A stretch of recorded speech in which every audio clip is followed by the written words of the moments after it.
at the moment involved in a big research in this area. So what I have here, it's a moving target. It's a work in progress. So nothing here is written in stone, and as you may already know, it doesn't matter if you're talking about frontier, emerging, or advanced markets, they change every day. You know, IMF, World Bank, United Nations make sure that to keep us on our tools. Very excited about that. So what I see, what I present to you here, snapshots of what's going on out there in the world. For me, I mean, I have embarked in a deeper research as part of my doctoral program. It was my second actually, but where I'm researching Chinese and African trade. So therefore, I've been focusing a lot on frontier markets. In sabbatical next year, I'm going to spend some time in Africa doing field research, trying to collect some data. So some of the preliminary data is here.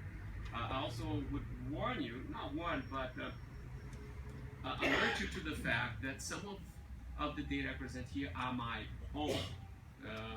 I combine data from different sources, triangulate them, and come up with a different perspective than what we see out there if you were to look at UN or at IMF or World Bank isolated.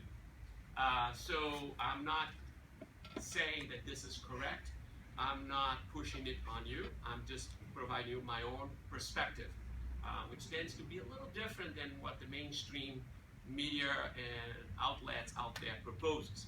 All right, so we'll keep that mind open. We're open for discussion. I know we don't have much time, so what I will try to do is I'll try to go as smooth as possible through the presentations. Yesterday I had 85 slides for this hedge fund group that I was presenting a whole day.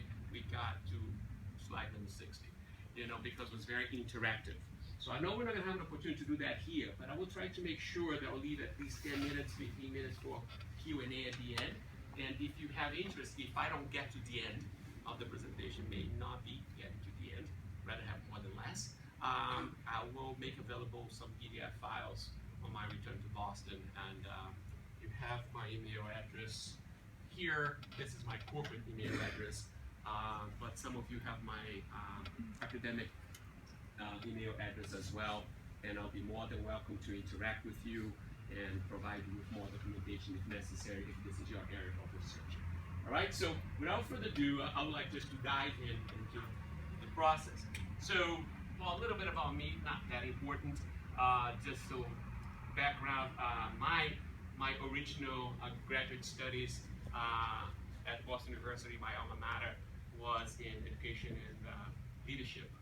But my passion for international business kicked in, so now I'm kind of all but dissertation, as we call it, ABD at the University of St. Joseph in Macau, trying to look at these topics from an East point of view as opposed to a Western point of view, as you may already know, tends to be different.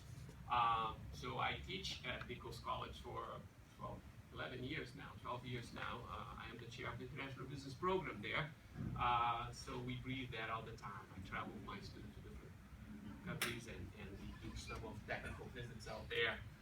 But when I'm not in school, like today, right now, it's Thanksgiving in the US, the week is off, I consult to corporate around the world, and for situations like this where I take advantage of the opportunity to learn a little more by speaking out there. So, frontier and emerging markets, there are a lot of opportunities out there. But what happens is we need to look at the data.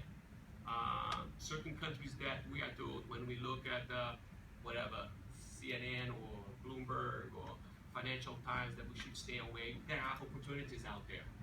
But the point is, how much risk do we want to take, right? So we need to filter the media.